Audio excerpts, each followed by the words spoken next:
तेईसवां श्री कृष्ण जन्माष्टमी व्रत का वर्णन। लड्डू गोपाल की जय। ईश्वर बोले, हे सनत कुमार, सावन मास में कृष्ण पक्ष की अष्टमी को वर्ष राशि के चंद्रमा में अर्धरात्रि में इस प्रकार के शुभ योग में वासुदेव देवकी के पुत्र श्री कृष्ण का जन्म हुआ। सूर्य के सिंह राशि में प्रवेश करने पर इस श्रेष्ठ महोत्सव को करना चाहिए। सप्तमी के दिन अल्पाहार करें। इस दिन दंत धारण करके उपवास के नियम का पालन करें और जितेंद्रिय होकर रात में शयन करें। जो मनुष्य केवल उपवास के द्वारा कृष्ण जन्माष्टमी का दिन व्यतीत करता है, वह 7 जन्मों में किए गए पापों से मुक्त हो जाता है, इसमें संदेह नहीं। पापों से मुक्त होकर गुणों के साथ जो वास होता है, उसी को सभी भोगों से रहित उपवास जानना चाहिए। अष्टमी के दिन नदी आदि के निर्मल जल में तिलों से स्नान करके किसी उत्तम स्थान में देवकी का सुंदर सूतिका ग्रह बनाना चाहिए, जो अनेक वर्ण के वस्त्रों, कलशों, फलों, पुष्पों तथा दीपों से सुशोभित हो और चंदन तथा अंगूर से सुवासित हो।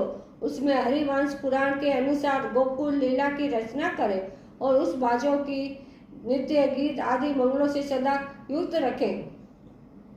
उस घर के मध्य में षष्ठी देवी की प्रतिमा सहित स्वर्ण, चांदी, ताम्र, पीतल, मिट्टी, काष्ठ अथवा मणि की अनेक रंगों से लिखी हुई श्री कृष्ण की प्रतिमा स्थापित करें। वहाँ 8 शैले वाले पलंग के ऊपर सभी शुभ लक्षणों से संपन्न पुष्टावस्था वाली देवी की मूर्ति रखकर उन सबको एक मंच पर स्थापित करें और उस पर स्तनपान करते हुए सप्त बाल रूप श्री कृष्ण को भी स्थापित करें। उस सूतिका ग्रह में एक स्थान पर कन्या को जन्म दी हुई यशोदा को भी श्री कृष्ण के समीप लिखे। साथ ही साथ हाथ जोड़े हुए देवता, यक्षों, विद्याधरों तथा अन्य देव योनियों को भी लिखे और वहीं पर खड़ग तथा धारण करके खड़े हुए वासुदेव को भी लिखे। इस प्रकार कश्यप के रूप में अवतरित वासुदेव जी, अदिति स्वरूपा देवकी, शेष नाग के अवतार बलराम, अदिति के अंश से यशोदा, दक्ष प्रजापति के अवतार नंद, ब्रह्मा के अवतार गर्गाचार्य, सभी अप्सरा के रूप में प्रकट गोपिका वंड, देवताओं के रूप में जन्म लेने वाले गोपगण, काल नेमी स्वरूप कंस, उस कंस के द्वारा ब्रज में भेजे गए वत्सासुर, केशी आदि असुर, हाथों में शस्त्र लिए हुए दानव तथा यमुनादह में स्थित कालिय नाग, इन सबको यहाँ चित्रित करना चाहिए। इस प्रकार पहले इन्हें बनाकर श्री कृष्ण ने जो कुछ भी लीला की, उन्हें भी अंकित करके भक्तिपरायण होकर प्रयत्न पूर्वक 16 उपचारों से देव की इस मंत्र के द्वारा उनकी पूजा करनी चाहिए।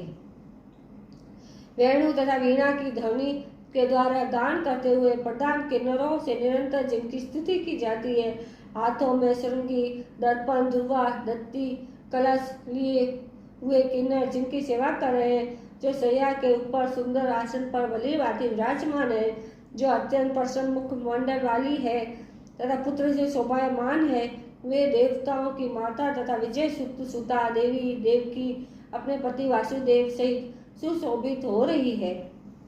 उसके बाद विधि जानने वाले मनुष्यों को चाहिए कि आदि में प्रणव तथा अंत में नमः से युक्त करके अलग अलग सभी के नामों का उच्चारण करके सभी पापों से मुक्ति के लिए देवकी, वासुदेव, बलदेव, नंद तथा यशोदा की पृथक पृथक पूजा करनी चाहिए। उसके बाद चंद्रमा के अर्धे होने पर श्री हरि का स्मरण करते हुए चंद्रमा को अर्धे प्रदान करें। इस प्रकार कहना चाहिए, हे क्षीर सागर से उत्पन्न, हे अति गोत्र से उत्पन्न, आपको नमस्कार है। हे रोहिणी कांत, मेरे इस अर्धे को आप स्वीकार कीजिए। देवकी के साथ वासुदेव, नंद के साथ यशोदा, रोहिणी के साथ चंद्रमा और श्री कृष्ण के साथ बलराम की विधिवत पूजा करके मनुष्य कौन सी परम दुर्बल वस्तु को प्राप्त नहीं कर सकता। कृष्ण जन्माष्टमी का व्रत 1 करोड़ एकादशी व्रत के समान होता है। इस प्रकार से उस रात पूजन करके प्रातः नवमी तिथि को भगवती का जन्म महोत्सव वैसे ही मनाना चाहिए जैसे श्री कृष्ण का हुआ था। उसके बाद भक्ति पूर्वक ब्राह्मण को भोजन कराना चाहिए और उन्हें जो जो अभिष्ट हो, गो, धन आदि प्रदान करना चाहिए। उस समय यह करना चाहिए, श्री कृष्ण मेरे ऊपर प्रसन्न हो। गो तथा ब्राह्मण का हित करने वाले आप वासुदेव को नमस्कार है। शांति हो, कल्याण हो, ऐसा कहकर उनका विसर्जन कर देना चाहिए उसके बाद मौन होकर बंधु बांधवों के साथ भोजन करना चाहिए। इस प्रकार जो प्रत्येक वर्ष विधान पूर्वक कृष्ण तथा भगवती का जन्म महोत्सव मनाता है वह यथा योग्य फल प्राप्त करता है। उसे पुत्र संतान आरोग्य तथा अतुल सौभाग्य प्राप्त होगा।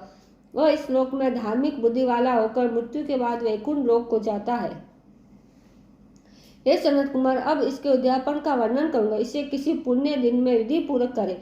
एक दिन पूर्व एक बार भोजन करे और रात में हृदय में विष्णु का विस्मरण करते हुए शयन करे। इसके बाद प्रातः काल संध्या आदि कृत्य संपन्न करके ब्राह्मणों सात्विक आचरण कराए और आचार्य को वरण करके ऋषियों की पूजा करे। इसके बाद वित्त साथी से रहित होकर एक पल अथवा उसके आधे अथवा उसके भी आधे पल सुवर्ण की प्रतिमा बनानी चाहिए और उसके बाद उचित मंडल के भीतर ब्रह्मा आदि देवता की स्थापना करे। इसके बाद वहां तांबे तथा मिट्टी का एक घट स्थापित करे और उसके ऊपर चांदी या बांस का एक पात्र रखे। उसमें गोविंद की प्रतिमा रखकर वस्त्र से आच्छादित करके व्यक्ति 16 उपचार से वैदिक तथा तांत्रिक मंत्रों के द्वारा विधिवत पूजन करे। इसके बाद शंख में पुष्प फल चंदन तथा नारिकेल फल से शुद्ध जल लेकर पृथ्वी पर घुटने टेक कर ये कहते हुए देवकी से भगवान श्री कृष्ण को अर्घ्य प्रदान करे।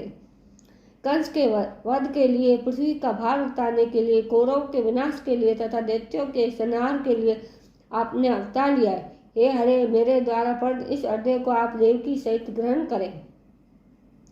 इसके बाद बुद्धिमान को चाहिए कि चंद्रमा को प्रयुक्त विधि से अर्घ्य प्रदान करे। पुनः भगवान से प्रार्थना करे, हे जगन्नाथ, हे देवकी पुत्र, हे प्रभु, हे वसुदेव पुत्र, हे अनंत, आपको नमस्कार है। हे भव सागर से मेरी रक्षा करने वाले, इस प्रकार देवशिव से प्रार्थना करके रात्रि में जागरण करना चाहिए।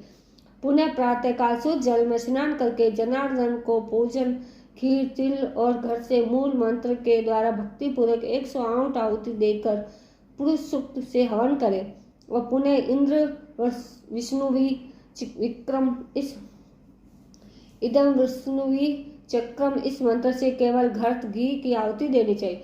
पुनः पूर्ण आहुति देकर तथा होम से संपन्न करने के अनंतर आभूषण तथा वस्त्र आदि से आचार्य की पूजा करनी चाहिए। उसके बाद व्रत की संपूर्णता के लिए दूध देने वाली, सरल स्वभाव वाली, बछड़े से युक्त, उत्तम लक्षणों से संपन्न, सोने के सींग, चांदी के खूर, कांसे की दोयनी, मोती की पूंछ, ताम्र की पीठ तथा सोने के घंटे से अलंकृत की हुई एक कपिला गौ को वस्त्र से आच्छादित करके दक्षिणा से दान करनी चाहिए। इस प्रकार दान करने से व्रत संपूर्णता को प्राप्त होता है। कपिला गौ के अभाव में अन्य गौ भी दी जा सकती है। इसके बाद ऋषियों को यथा योग दक्षिणा प्रदान करें। इसके बाद 8 ब्राह्मण को भोजन कराए और उन्हें भी दक्षिणा दे। पुनः सावधान होकर जल से परिपूर्ण कलश ब्राह्मण को प्रदान करें और उनसे आज्ञा लेकर अपने बांधवों के साथ भोजन करें। हे ब्रह्मपुत्र, इस प्रकार व्रत का अध्यापन करने पर वो बुद्धिमान मनुष्य उसी क्षण पाप रहित हो जाता और पुत्र पौत्र से युक्त तथा धन दाने से संपन्न होकर बहुत समय तक सुखों का उपभोग कर अंत में वैकुंठ प्राप्त करता है। ईश्वर सनत कुमार कृष्ण जन्माष्टमी व्रत का 23वां अध्याय पूर्ण। जय श्री कृष्ण।